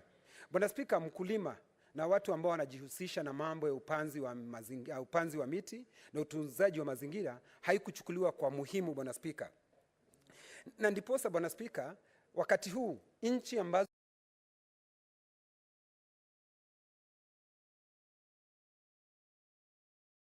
kwa kaboni, Bwana Spika. Kwa hivyo hata sisi hii sheria ambazo tunapitisha, Bwana Spika, itasaidia sana, kwa sababu ukitembea kama Laikipia, misitu iliyo Laikipia, Bwana Spika, mfano kuna msitu wa Rumuruti, kuna msitu wa mahali kunaitwa Rariak, kuna Mogogodo, Bwana Spika. Watu wale wako huko hawafaidiki, Bwana Spika, na hii miti ama huu misitu ambayo wako nayo. Bwana Spika, ukitembea mahali kaunti ya Kilifi, mahali kiongozi wa Chache ametoka, Stewart Mazao, Bwana Spika, tuliwaona wananchi wa zile sehemu, Bwana Spika, wakisema hawaoni faida yoyote ya ile miti, ile mimbuyu, tayari wanaingoa, Bwana Spika, na wanaiuza katika nchi za uraibuni, Bwana Spika, kwa sababu hawaoni faida yoyote, Bwana Spika. Kwa hivyo sasa, Bwana Spika, sasa sisi vile ambavyo tuna mswada huu ukipita, tungelitaka, Bwana Spika, wale ambao wanakuja kutupatia ridhaa ama fidia ya misitu yetu, tujue ni akina nani, Bwana Spika. Tusije tukapata nao watapeli wengine, Bwana Spika, ambao watakuwa hapa wakija hatujui ni pesa ngapi ambazo zimelipwa. Tayari hao wameharibu mazingira yao Bwana Spika. Alafu wakija hapa wao ndio watatuambia watanunua hii kaboni kwa pesa ngapi Bwana Spika. Tunaishi katika hali ya uchochole Bwana Spika, ilhali miti ni yetu, wao wameharibu mazingira yao Bwana Spika. Kwa hivyo Bwana Spika, hata ijapokuwa najua tutakuwa na hiki kongamano kubwa hapa wiki ijayo Bwana Spika, hayo mambo tuyaongee kiwaziwazi. Namshukuru Rais wa Jamhuri ya Kenya Mheshimiwa William Ruto ameongea kinaga ubaga, ameyasema peupe kimasomaso, na mimi namunga mkono, na mimi na imani ya kwamba haya mambo tukiyafuatilia na tukipitisha huu mswada, watu wetu ambao wana misitu na shule zetu, vijana wametajwa, lakini Bwana Spika, gatuzi zetu zinatajwa katika mswada huu kwa kupitia tu. Hakuna jambo ambalo linasemwa kwa kindani Bwana Spika. Kwa hivyo nashukuru, naunga mkono Bwana Spika, lakini Bwana Spika, ni vizuri sisi tufuatilie mambo ya fidia kwa kindani, sio tu kwa makaratasi, lakini kusema na kutenda. Nashukuru Bwana Spika. Senator Mwaruma. Asante Mheshimiwa Spika kwa hii fursa umenipa ili kuunga mkono huu mswada ambao unapelekea kubadilisha sheria ya mabadiliko ya tabia nchi wa mwaka 2016 ama Climate Change Act ya 2016. Nashukuru Waziri Senator Soipan Tuya kwa sababu tulipokuwa na yeye mkutano Naivasha wa kamati ya mazingira aliahidi kuweka sera na sheria za kudhibiti uuzaji wa mkopo wa kaboni ama carbon credits. Nilifikiri kwamba ataleta sheria mpya kabisa, lakini katika hekima yake aliamua kubadilisha ule mswada wa tabia nchi wa 2016 kipengee cha 23 ili kuweka udhibiti wa mabadiliko ya tabia nchi kwa ile sheria. Hakuna mtu Mheshimiwa Spika hajaona madhara ya kuharibu mazingira ama madhara ya mabadiliko ya tabia nchi. Pale ninatoka mahali kunaitwa Undani, kuna mahali kulikuwa na mito na mito imekauka. Kuna mahali watu walikuwa wanachota maji kwa mfereji, lakini kwa sababu vyanzo vya maji vimekauka, sasa hizo wanatumia magari ama otabuza. Kwa hivyo nashukuru sana, na katika huu mswada ningependa kuangalia kipengee cha 12 ambacho kinapelekea kuweka sera na sheria mufti za kuangalia mkopo wa kaboni ama carbon credits. Kule kwetu Taita Taveta, na nafikiri kiongozi wa walio wengi Mheshimiwa Cheriot alitangaza akasema kwamba mkopo wa kaboni mwingi unatoka kule maeneo ya Kasigau, Taita Taveta, lakini wale wananchi hawapati faida yoyote. Na nikiangalia takwimu Mheshimiwa Spika, Savo East na Savo West, ile shamba ni ekari 2,700,000 lililo chini ya Savo. Katika ranches ni 1,200,000 ambayo iko chini ya Savo ranches. Na mkopo wa kaboni unalipiwa, lakini hatuelewi kama wananchi ama kaunti tunafaidi namna gani. Huu mswada naunga mkono kwa sababu unapelekea kuweka peupe bayana kama tukilinda haya mazingira, na nafikiri kuna wengine wanayaita mazingara. Mazingara si environment, mazingara ni mbinu za uchawi yanaitwa mazingira. Kwa hivyo saizi kuna umuhimu zaidi kuliko mbeleni kudhibiti mazingira, kwa sababu kuna kazawadi, there's an incentive. Na tukiangalia Mheshimiwa Spika, hizi ekari 4,000 kando na kuwa tunafaidi kiutalii, pia kuanzia sasa tukipitisha huu mswada leo, basi tutapata faida kupitia kwa mkopo wa kaboni Mheshimiwa Spika. Na la mwisho kabisa, serikali za kaunti zimepatiwa kazi katika kutengeneza mipango yake ya miaka 5 ama CIDP. Waweke pia mambo ya kudhibiti mabadiliko ya tabia nchi ama climate change action, ya kwamba tutapanda miti mingapi kama miradi ya miaka 5, na katika bajeti zao waweke mambo ya kudhibiti uharibifu wa mazingira ambao unapelekea mabadiliko. Senator Tabitha Mutenda.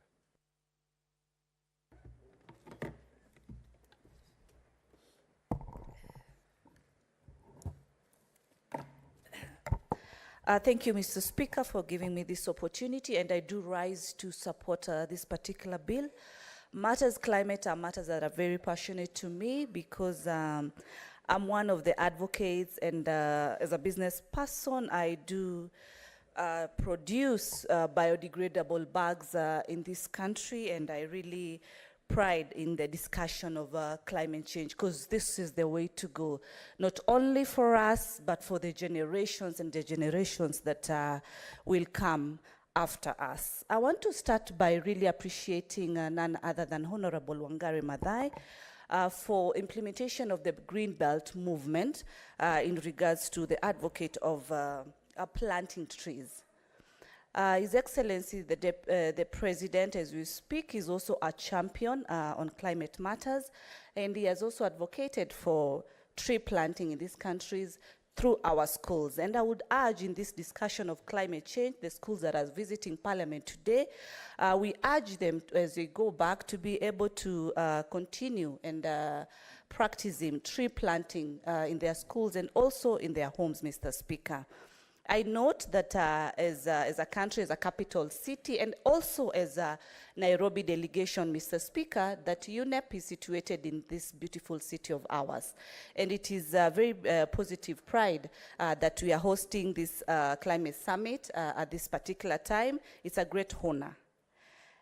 As I also have my bill on agriculture in regards to extension officers, it comes at a very good time that I look forward that when this bill will pass, it's going to be very impactful on matters environment, on matters climate, Mr. Speaker. This is because the officers, the extension officers, will be focusing on ensuring that good agricultural practices are put in place, both from a digital place, the technology that is in place, to ensuring that we maximally achieve good practices of agriculture. I've had colleagues mention that it is one thing to plant trees.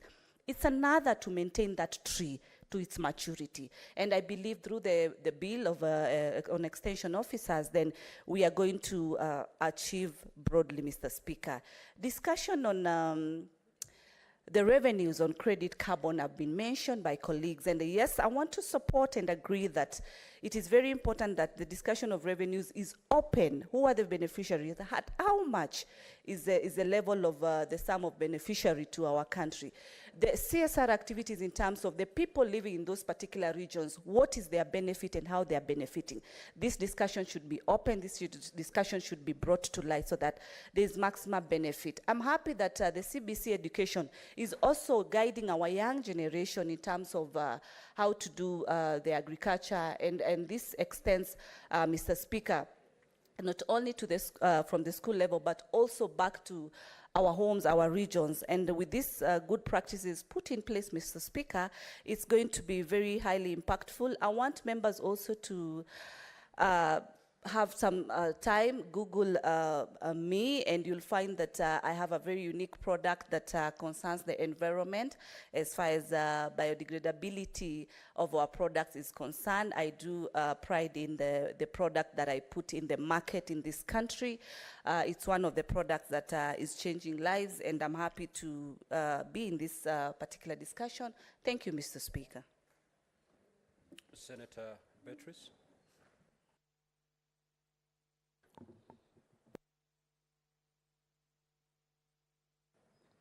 Thank you, Honorable Speaker. Honorable Speaker, as a champion of the SDG in the House, I rise to support the Climate Change Amendment Bill, number 42 of 2023. And Honorable Speaker, the SDG 13 is about climate action.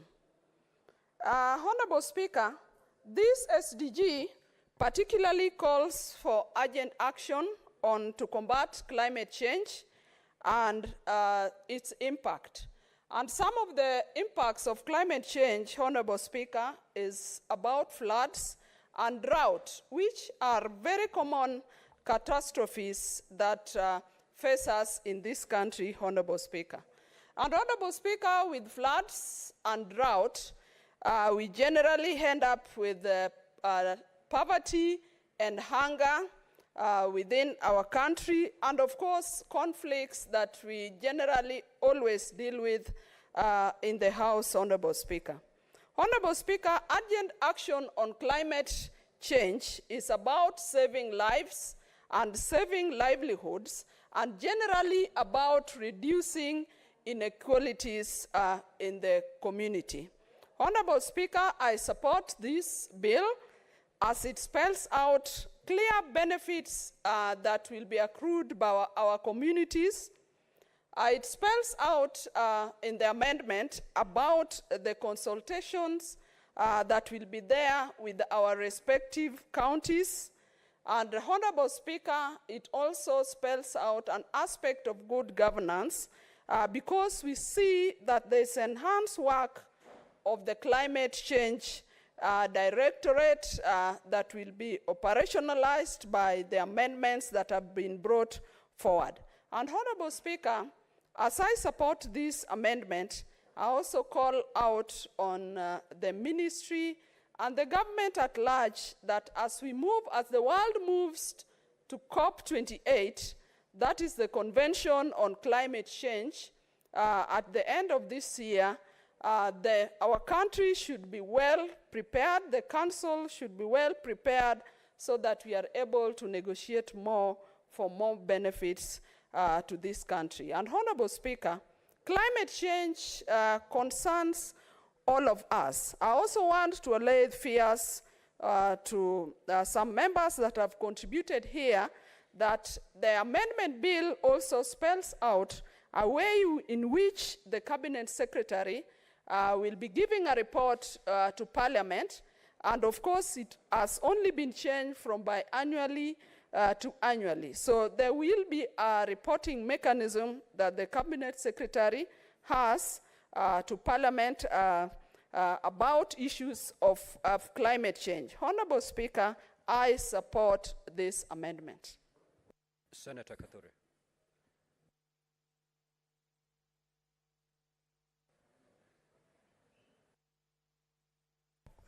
Thank you, Honorable Speaker, for this opportunity also to give my remarks on this important bill.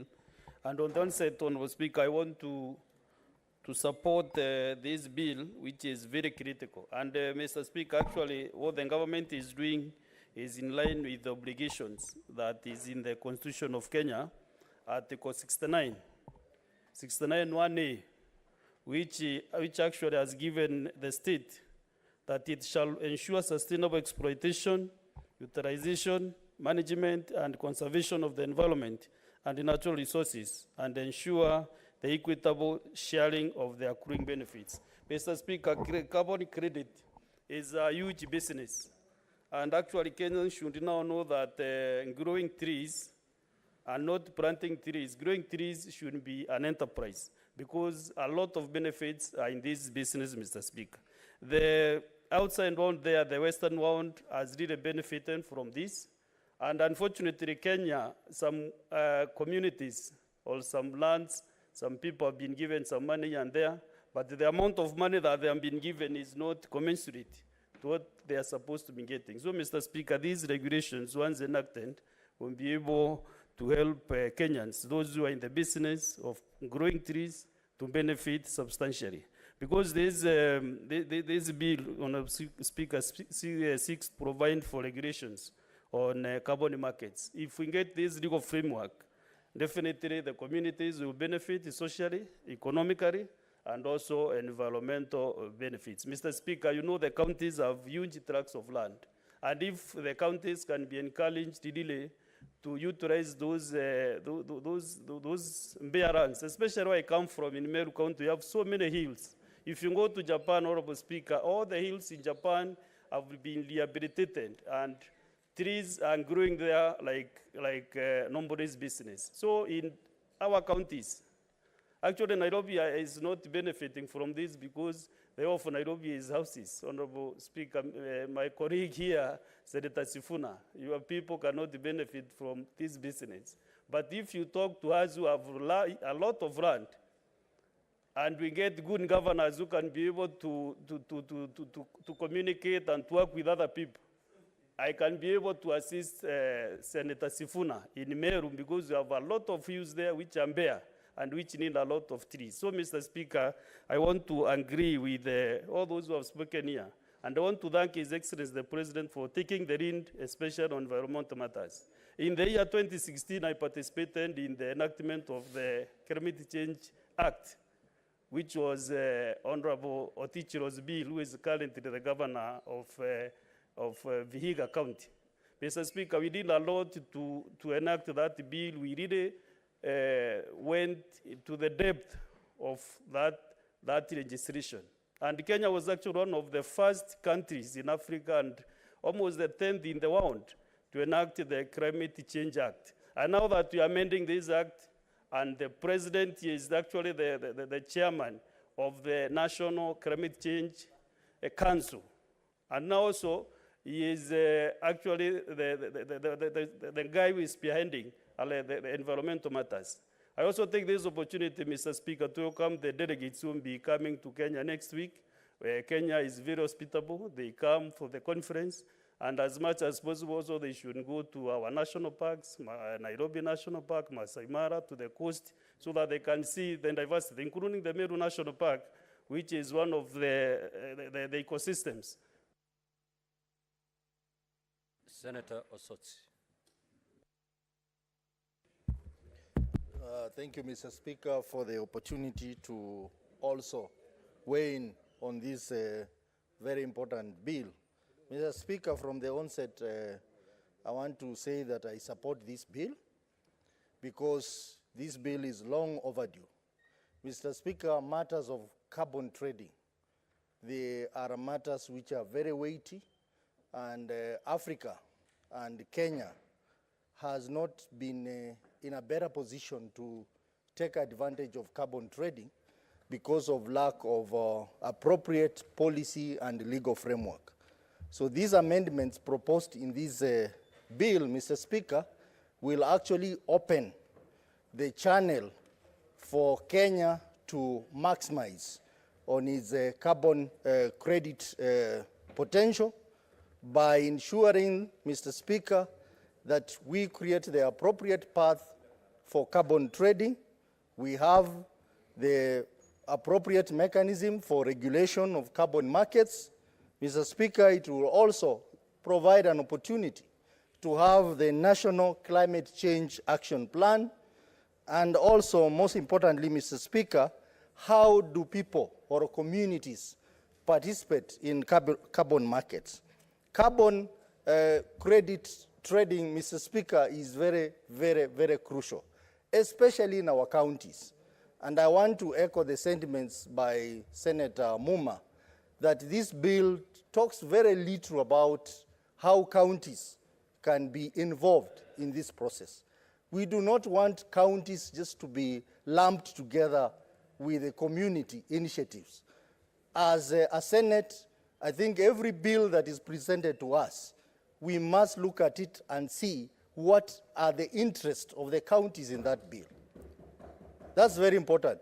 Mr. Speaker, I represent a county that is one of the top 5 counties in forest cover. And if you look at the top 10 counties with the forest covers, they have one significant characteristic. They are all counties which get the lowest shareable revenue. Mr. Speaker, we have counties like Lamu, which are 44% forest cover, Vihiga 36%, Kirinyaga 30%, Elgeyo Marakwet 30%, Bomet 24%. They have a similar characteristics. And therefore, this bill should provide mechanism for counties to benefit through ONSO's revenue from carbon trading. So I look forward for amendments so that we need to ensure that our counties benefit from from these carbon markets and carbon trading. Mr. Speaker, this bill also talks about establishment of the National Carbon Registry, where all data, all documents in relation to carbon trading will be stored. I think this is very critical because one of the things that has been lacking is, Mr. Speaker, the issue of awareness, the issue of information dissemination on how carbon trading is going to be done in this country. Mr. Speaker, even as we talk about carbon trading, let us also talk about our policies that promote climate change. Mr. Speaker, I was impressed when the national government announced that they were going to plant I don't know how many billions of trees. Mr. Speaker, that was progressive. But again, Mr. Speaker, that policy was Senator Boni. Thank you, Mr. Speaker. Mr. Speaker, I missed the House. I was away for 1 week when the President was visiting my county, and I followed you online. I want to congratulate you for the good work. Mr. Speaker,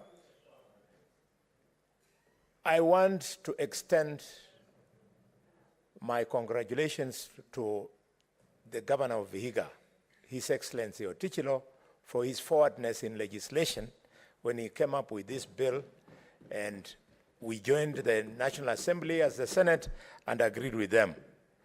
The amendments that have been proposed are, as Senator Mutua said, long overdue. My take is as follows, Mr. Speaker. That I remember many, many years ago, when I was at Malinya Primary School, we were taught basic science. We were told human beings breathe out carbon dioxide and the trees breathe out oxygen. Then the human beings take in the oxygen from the trees, and the trees take in the carbon dioxide from human beings. At that time, we used to play around with it. But Mr. Muriolo, the then headmaster in Malinya Primary School, would then go further and say, therefore, let nobody play around with Kakamega Forest. Those are many years ago. Today it has become evident that the world is a global biodigester. If we don't fix that biodigester, it will mean we shall live in shit, we shall breathe shit, and we shall eat shit. Mr. Speaker, which is exactly what this bill is proposing. Because of the shortage of time, I would just like to appeal in support of this bill to African countries that now communities that have taken up the lead in this matter should enjoy the carbon credit. Mr. Speaker, if you move from Kakamega County, you go to Nandi County, Vihiga County, and Kericho County, the amount of good that these people have done this republic by protecting forests should be a record in history. Mr. Speaker, because time is coming, let me just do a small rebuttal. There was an unfortunate contribution from a distinguished senator a few minutes ago.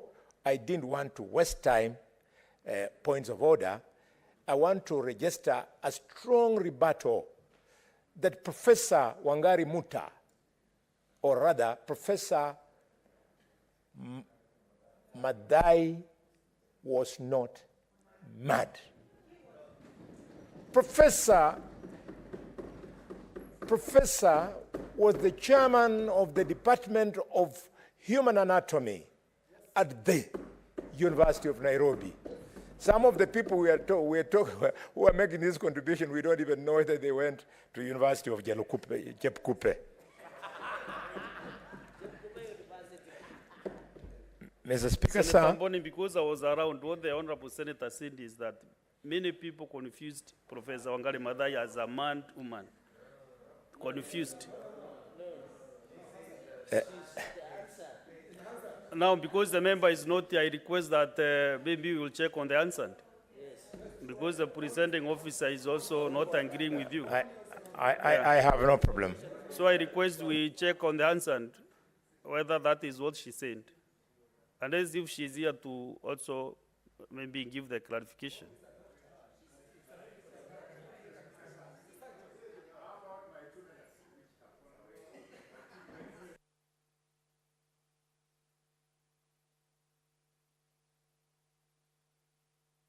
Do that a second. Thank you, Mr. Speaker. African heads of state will come to this country to seek common rules to tap into the carbon market. And the reason why this is taking place, we want to develop, Mr. Speaker, a common set of rules to govern the benefit that African people will get from the international fast-growing carbon market. Mr. Speaker, sir, it is very refreshing to know that there is such a human traffic coming into this country, and it is the trend everywhere. I was in Mombasa 5 days ago, Mr. Speaker, and I was amazed. All the hotels, right from White Sands, have been pre-booked up to February. Our economy is on the rebound. When I arrived at the airport, Mr. Speaker, there were 2 Airbuses, Lufthansa, and Ethiopian Airlines. There were 4 Boeing 777 that were on the ground at Mombasa International Airport. Our country is on the rebound. Members of this Senate, we should be on the front in advocating positive change to the image of the conglomerate called the Republic of Kenya. I support. Thank you, Dr. Boni. Senator Siengo Karunda Beth.